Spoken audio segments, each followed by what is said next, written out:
السلام عليكم ورحمة الله وبركاته، طلبة وطالبات الصف الرابع الابتدائي. هناخد مع بعض النهاردة الدرس التاني في الوحدة التالتة، المستثمر الصغير. أول حاجة هنبدأ نتعرف عليها النهاردة مع بعض إنشاء أول بنك وطني في مصر. إنشاء أول بنك وطني في مصر معنى كده إن كان في عندي بنوك في مصر مش مصرية. كان عندي كذا بنك موجود في مصر بس مش وطني، مش مصري. فالخبير الاقتصادي اللي عندي ابتدى اللي هو يفكر ان انا محتاج يكون عندي بنك في مصر. يعني ايه خبير اقتصادي؟ يعني واحد عارف الفلوس اللي جاية ازاي، ازاي نقدر اللي احنا نستفيد منها، ازاي نطلع منها فلوس اكتر، ازاي نعرف نستثمرها، ازاي نعرف نحوشها. وهنتعرف على الكلام ده دلوقتي مع بعض. طيب الخبير الاقتصادي اللي جات له الفكرة او ابتدى اللي هو يفكر في كده هو مين؟ قال لي هو محمد طلعت حرب باشا. يبقى اول حاجة عندي الخبير الاقتصادي اللي عندي مين؟ هو محمد طلعت حرب باشا. جات له الفكرة ديت سنة كام؟ قال لي عام 1920. 1920 محمد طلعت حرب باشا فكر ان هو يأسس بنك مصر، وهو اول بنك وطني في تاريخ مصر. كان عندي بنوك مصرية، اي بنوك موجودة في مصر بس مش مصرية، كانت اجنبية. لكن اللي اسس بنك مصر هو محمد طلعت حرب باشا، واللي فكر فيه كانت عام 1920. يبقى بنك مصر هو اول بنك وطني في تاريخ مصر. طيب فكر فيه ليه او كان عايز يعمله ليه؟ قال لي الاستثمار مدخرات الشعب المصري في دعم مئات المشروعات. انا ممكن اللي انا ادخل فلوسي وفلوسك وفلوس جيراننا وفلوس اصحابنا في بنك، ونبدأ اللي احنا ندخله في مشروع. المشروع دوت يبدأ اللي هو يكسب، فانا يجيلي فلوس هتزود فلوسي وانت هتزود فلوسك، واللي دخل فلوسه معانا كمان هتزيد. طيب المشروعات اللي عندي زي ايه؟ قال لي عندي كذا نوع من انواع المشروعات في انحاء الجمهورية. يعني مش في المحافظة اللي احنا ساكنين فيها او اللي انت ساكن فيها او ان حد من قرايبنا ساكن فيها، لا، ده موجود في جميع انحاء الجمهورية في المجالات المختلفة، زي الصناعة والزراعة والسياحة. وساعد كمان على ازدهار الاقتصاد المصري. ابتدى الاقتصاد وابتدى اللي هو الفلوس يزيد، دي معنى كلمة ازدهار الاقتصاد المصري. طيب ازاي بيعمل ازدهار او اللي فكر فيه محمد طلعت حرب باشا دوت زي ايه؟ قال لي زي احنا الاول قبل المقاطعة كنا بنبدأ اللي احنا نشجع المنتجات الاجنبية ونبدأ اللي احنا نشتري المنتجات الاجنبية، لكن دلوقتي ابتدينا اللي احنا نشجع المنتج المصري ونجيب المنتج المصري وكمان ندعمه. طيب بيقول لي يعني ايه بنك؟ قال لي البنك هو مؤسسة تقدم خدمات مالية للأفراد والشركات. معنى كده ان البنك ما بيقدمش خدمات مالية للأفراد بس ولا للشركات بس، لا، هو بيدي فلوس او بيقدم خدمات للأفراد وكمان للشركات، مثل حفظ وتحويل الأموال ومنح القروض. يعني ايه؟ يعني احنا ممكن نخلي فلوسنا في البنك زي ما هي، ما بنصرفش منها، نخليها موجودة، او نبعتها لحد اللي هي تحويل الاموال. حد محتاج فلوس، انا محتاجة حد يبعت لي فلوس، او انا ابعت فلوس لحد، ده اسمه تحويل اموال. او اللي انا اخليها في البنك ما اعملش بيها حاجة، هو دوت حفظ الاموال. وكمان منح القروض، انا عايزة اشتري بيت، عايزة اشتري عربية، عايزة اشتري اي حاجة وما معيش فلوس الحاجة ديت، ببدأ اللي انا اروح للبنك، اروح مقدم، اقول له والله انا عايزة اشتري عربية، فيروح مديني فلوس عشان اقدر اشتري العربية دي واقسطها له. دي معنى كلمة منح القروض. طيب يبقى قلنا البنك تعريفه مؤسسة، مكان بيقدم خدمات مالية للأفراد والشركات، مثل حفظ وتحويل الأموال ومنح القروض. طيب الخدمات التي تقدمها عندي البنوك، عندي عدد البنوك بيزيد وفي كل الفروع، او عندي فروع كتير في محافظات مصر المختلفة. طيب البنوك المختلفة اللي عندي بتقدم لي خدمات مالية متنوعة زي ايه؟ قال لي قبول الودائع. يعني ايه وديعة؟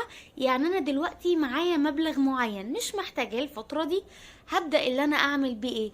هاخد المبلغ دوت واروح البنك عندي اقول له انا عايزة افتح وديعة، احط في الفلوس ديت في وديعة ممكن اللي هي تقعد مقفولة، ما اقدرش اللي انا استفيد منها 3 شهور، 3 سنين، سنة، على حسب المدة اللي انا ببدأ اللي انا اتفق مع البنك عليها. عندي كمان فتح الحسابات المختلفة. عندي حسابات المختلفة زي ايه؟ قال لي مثلا زي الحساب الجاري، اللي انا احط فلوس في البنك في حسابي، وابدأ اللي انا النهاردة مثلا محتاجة اخد فلوس اروح اسحب عادي من حسابي بالفيزا بتاعتي. طيب انا دلوقتي محتاجة ان انا اخد من الحساب بتاعي فلوس، ما يبقاش محطوط في البنك وخلاص واسحب منه. قال لي ده بيكون ليه نظامه اسمه حساب توفير. في كذا نوع تاني من انواع الحسابات. يبقى انا عندي الخدمات المالية اللي بتقدمها لي البنوك، قبول الودائع، فتح الحسابات المختلفة، كمان اعطاء اموال الى المستثمرين على شكل قروض. دلوقتي انا عندي شركة عايز ان انا اكبرها، محتاج مشروع بس ما معيش السيولة الكافية اللي انا اقدر اخدها، اللي انا اظبط الدنيا بتاعتي فيها، فببدأ اللي انا اروح للبنك اقول له انا داخل مشروع، انا معايا مثلا منه الفلوس كذا، او انا محتاج منك مثلا 1,000,000 جنيه، هتديني ال1,000,000 جنيه دوت علشان خاطر اكبر المشروع وابتدي ان انا اكسب، وارد لك كمان القرض اللي انا خدته على هيئة اقساط، كل شهر ادفع لك حاجة. بعد كده بنتكلم مع بعض عن البنك المركزي المصري. تم انشاء البنك المركزي المصري بهدف. ليه انشئ البنك المركزي المصري؟ قال لي علشان خاطر اصدار النقود. اصدار النقود احنا طبعا عارفين ان ديت كانت العملة القديمة فئة ال5 جنيه، عندي مكتوب عليها هنا البنك المركزي المصري اصدر الشكل دوت من ال5 جنيه. طيب بعد كده ابتدى اللي هو يعمل لي شكل تاني للعملة بتاعتي، وبدأ اللي هو يصدر لي الشكل دوت من العملة بتاعتي فئة ال10 جنيه. وبرضو هنا لو لاحظنا هنلاقي البنك المركزي المصري.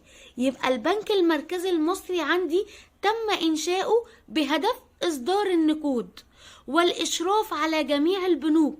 بيبدأ اللي هو يشرف على الخدمات اللي بتقدمها البنوك، البنك دوت فيه أي مشكلة أو لأ، بيبدأ اللي هو يبعت له الأموال اللي محتاجها علشان خاطر الناس اللي عنده في العملاء أو المستثمرين اللي بيكونوا في البنك بتاعه. كمان والمؤسسات المصرفية، يعني هو بس ما بيعملش إشراف على البنوك، هو كمان بيكون على المؤسسات المصرفية بيشرف عليها.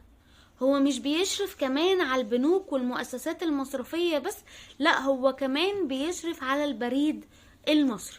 يعني ايه بريد مصري؟ قال لي البريد المصري بيقدم ايضا خدمات مصرفية زي حسابات التوفير والادخار اللي اتكلمنا عليها في البنوك دي زي دي. بتنتشر كمان عندي مكاتب البريد في جميع أرجاء مصر، يعني ليها كذا فرع، مش في محافظة واحدة أو في مكان واحد محدد، لأ أنا بلاقي مكاتب البريد زيها زي البنوك ليها فروع كتير عندي في كل حتة، وبرضو بنلاقيها بالقرب من مسكننا، يعني قريبة من البيت بتاعنا. طيب لو احنا عايزين بقى ندخر فلوس، يعني نحوش فلوس، نعمل ايه؟ قال لي لو كانت اجابتك بنعم، اللي انت محتاج اللي انت تحوش فلوس، اتبع الخطوات اللي احنا هنبدأ نقولها دلوقتي. احسب مجموع الاموال التي تحصل عليها. يعني مثلا لو احنا مصروفنا في اليوم 10 جنيه، ببدأ اللي انا احسب ان الفلوس كلها اللي انا باخدها في اليوم بتاعتي 10 جنيه. مبدأ اللي انا احسب انا هشتري حاجتي اللي انا محتاجها في يومي بكام.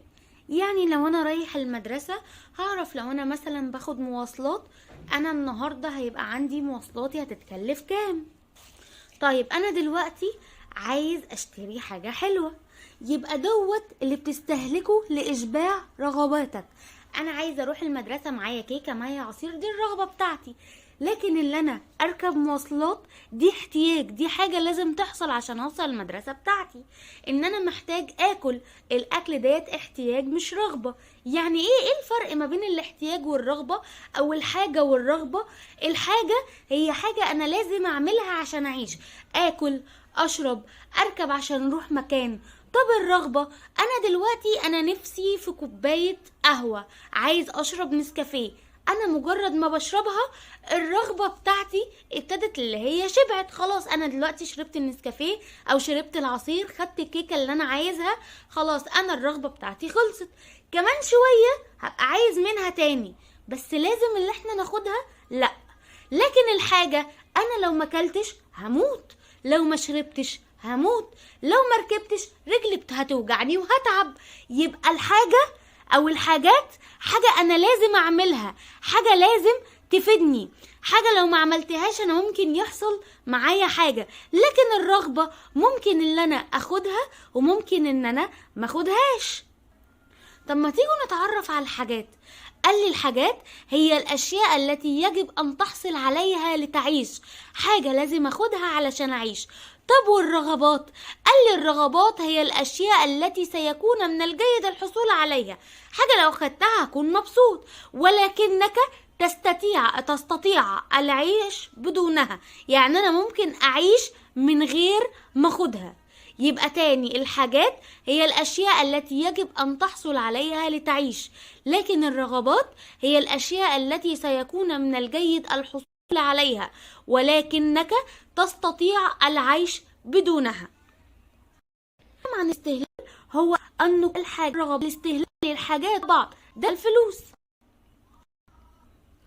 بيقول لي يمكنك أن تتضخم في اشباع احنا الرغبه دي بحسمها او ما اشتريهاش مش هتقضي، لان استهلاك ضروري. اذا فعلت ذلك تتصل جبت حاجات لها علاقه لا انا اجيب هنا. انا بطبق قاعده مهمه قوي، ما قل الاستهلاك بتاعي قل، بشتريها ابتدت اللي هي قل الجار، هحوش اكتر يزيد، هستثمر انا عايزها وازدهرت، فهيجي استثمار ديت فلوس اكتر.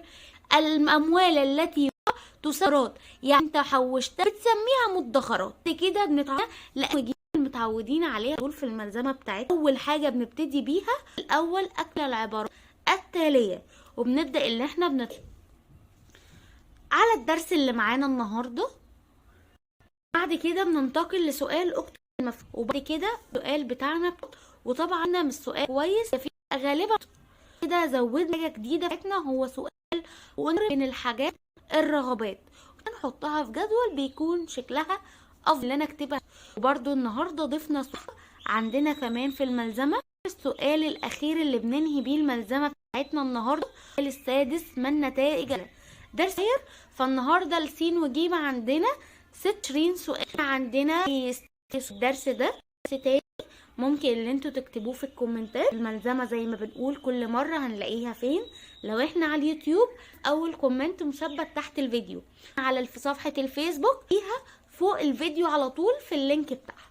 طيب انا عندي مشكله في اللينك، ممكن اللي احنا نتواصل مع بعض وابعتها لكم PDF على